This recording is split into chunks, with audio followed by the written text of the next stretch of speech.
श्री स्वामी समर्थ.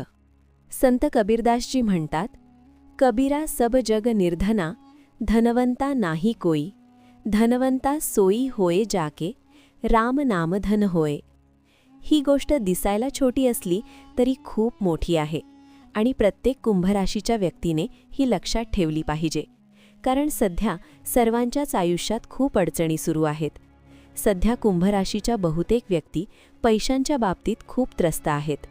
कारण दुसऱ्या भावात बसलेल्या शनीने खूप त्रास दिला आहे. तसेच लग्नात राहू आणि सप्तमात केतू आहे. व्यापाराच्या घरात जेव्हा केतू असतो तेव्हा तो व्यापारात खूप अडथळे आणतो. लग्नातील राहू मानसिक ताण, चिंता आणि अस्वस्थता देतो. बृहस्पतीचा म्हणजे गुरुचा पाठिंबा आहे, याचा अर्थ शेवटी तुमचे काम नक्की होईल, पण सध्या समस्या सातत्याने सुरू आहेत. तुमची श्रद्धा असेल तर नक्की हर हर महादेव, जय शनिदेव कमेंटमध्ये लिहून व्हिडिओला लाईक करू शकता. एक गोष्ट लक्षात घ्या, जोपर्यंत हे जीवन आहे तोपर्यंत समस्या येतच राहणार. आज एक समस्या आहे तर उद्या दुसरी असेल. पण महत्त्वाचे हे आहे की तुम्ही या समस्यांवर मात करायला शिका किंवा या समस्यांचा ताण तुम्हाला त्रास देणार नाही याची काळजी घ्या. समस्यांचा तुमच्यावर परिणाम होऊ नये अशी पद्धत आजच्या या व्हिडिओमध्ये मी तुम्हाला शिकवणार आहे आणि त्यावरच आपण चर्चा करणार आहोत. हा व्हिडिओ खूप चांगला होणार आहे. तुमच्या ओळखीच्या ज्या लोकांचे नाव कुंभराशीतून सुरू होते त्यांना हा व्हिडिओ नक्की फॉरवर्ड करा आणि व्हिडिओमध्ये शेवटपर्यंत टिकून राहा. पुण्य आणि कर्माचे महत्त्व. मित्रांनो, जर जीवनात सुखी व्हायचे असेल तर तुम्हाला रामनाम रूपी धन गोळा करावे लागेल. अनेक लोकांना वाटते की मंत्रजप करणे, पूजा अर्चा करणे हे फक्त पंडितांचे काम आहे किंवा हा वेळ वाया घालवण्याचा प्रकार आहे. पण तसे नाहीये. मी असे म्हणत नाही की तुम्ही फक्त पूजाच करा. तुम्हाला पुण्य गोळा करायचे आहे. पुण्य पूजेनेही मिळते, दान केल्यानेही मिळते, कुणाची मदत केल्यानेही मिळते. आणि जर तुमचे सकाळपासून संध्याकाळपर्यंतचे आचरण, तुमची दैनंदिन जीवनशैली चांगली असेल तरीही पुण्य गोळा केले जाऊ शकते. हा माझा जीवनभराचा अनुभव आहे. एकाच राशीच्या अनेक व्यक्ती तुमच्या समोर येतील, पण त्यांच्या अडचणींमध्ये मोठा फरक असतो. रास एकच आहे, पण कोणी खूप दुःखी आहे, कोणी कमी दुःखी आहे, तर कोणाला काहीच त्रास नाही. असे का? कारण ज्याचे पुण्य प्रबळ आहे ती व्यक्ती तुलनेने सुखी राहते आणि ज्याच्याकडे पुण्य नाही, ज्याची पापे त्रास देत आहेत, त्याला 7.5चा छोटासा टप्पाही खूप दुःखी करतो. शनिदेव तर कर्माचेच फळ देतात. शनी हा एकमेव असा ग्रह आहे जो न्यायाधीश आहे. तो न्याय करतो, अन्याय कधीच करत नाही. तुम्ही पूर्वजन्मात किंवा या जन्मात आत्तापर्यंत जे काही केले आहे त्याचे फळ ते तुमच्या समोर ठेवतात. चांगले केले असेल तर चांगले मिळेल, वाईट केले असेल तर वाईट मिळेल. मी असे अनेक लोक पाहिले आहेत ज्यांची 7.5त सर्व कामे झाली, घर बांधले, लग्न झाले, समस्या दूर झाल्या. आणि काही लोक असेही आहेत जे 7.5त राजाचे रंक झाले, जमिनीवर आले.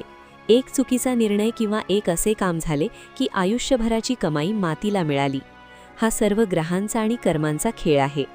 तुम्ही जर चॅनलला सबस्क्राईब केले नसेल तर अपडेटसाठी सबस्क्राईब नक्की करा. आता तुम्हाला काय करायचे आहे? सर्वात आधी तुमच्या कुंडलीनुसार जे योग आहेत त्यानुसार काही उपाय करायला सुरुवात करा.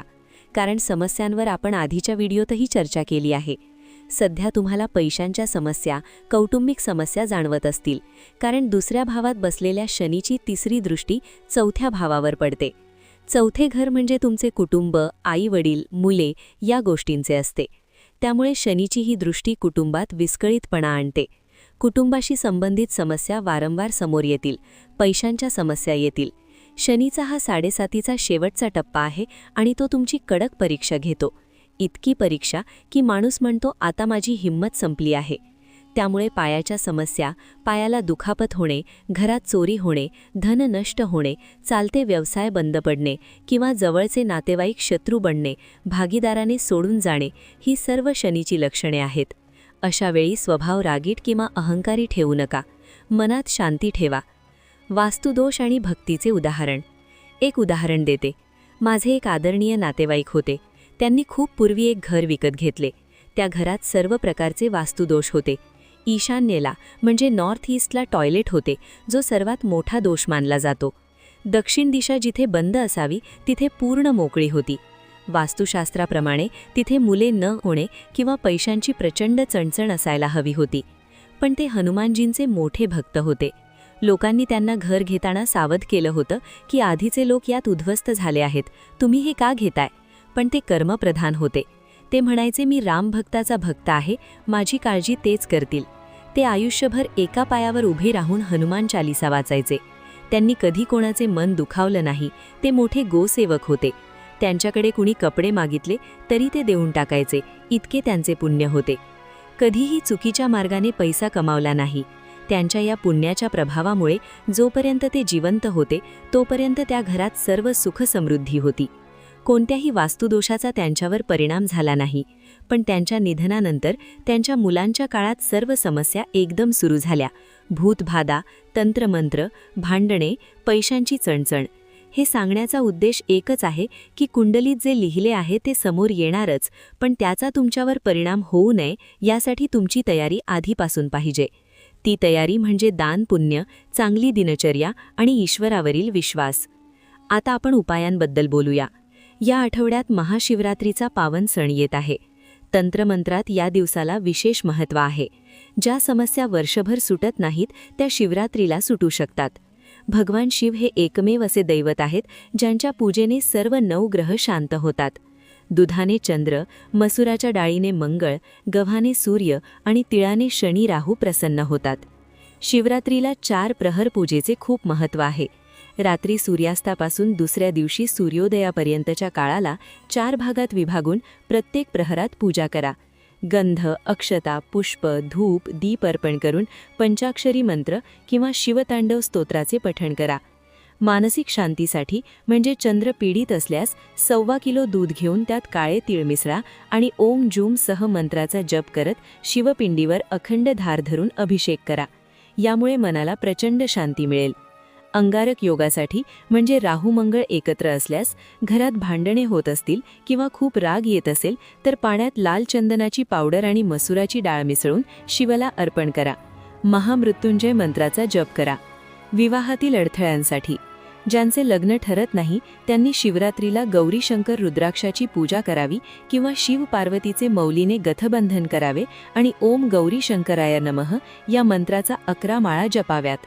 संतानांसाठी या दिवसापासून संतान गोपाल स्तोत्राचे पाठ सुरू करावेत. आता तुमच्या येणाऱ्या 7 दिवसांच्या काराबद्दल बोलूया. 9 तारीख चंद्र तुमच्या भाग्यस्थानी असेल. नशिबाची साथ मिळेल. धार्मिक प्रवासाचे योग आहेत. एखादे महत्त्वाचे काम जे नशिबावर अवलंबून आहे ते या दिवशी करा. 10 आणि 11 तारीख चंद्र दशमस्थानी म्हणजे वृश्चिक राशीत असेल. कामाच्या ठिकाणी तुमचे वर्चस्व वाढेल. स्पर्धेत यश मिळेल, सन्मान मिळेल. फक्त आत्मविश्वास कमी होऊ देऊ नका.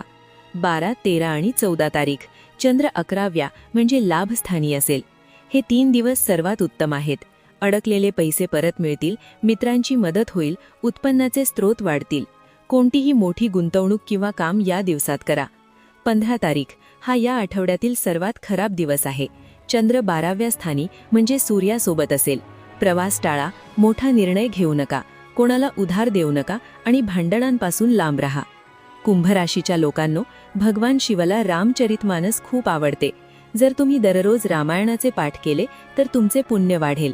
सध्या शुक्र आणि बुधने रास बदलल्यामुळे थोडा दिलासा मिळेल, पण पूर्ण शांती अजून लाभलेली नाही, कारण 12व्या घरात मंगळ आणि सूर्य आहे. 15 तारखेला सूर्य रास बदलून जेव्हा तुमच्या लग्नात येईल तेव्हा तुमच्या कामांनी बनायला सुरुवात होईल. प्रत्येकाची कुंडली वेगळी असते, त्यामुळे सविस्तर मार्गदर्शनासाठी आजच चॅनलला सबस्क्राईब करा. हा व्हिडिओ आवडला असेल तर चॅनलला सबस्क्राईब करा आणि तुमच्या कुंभ राशीच्या मित्रांना नक्की शेअर करा. श्री स्वामी समर्थ.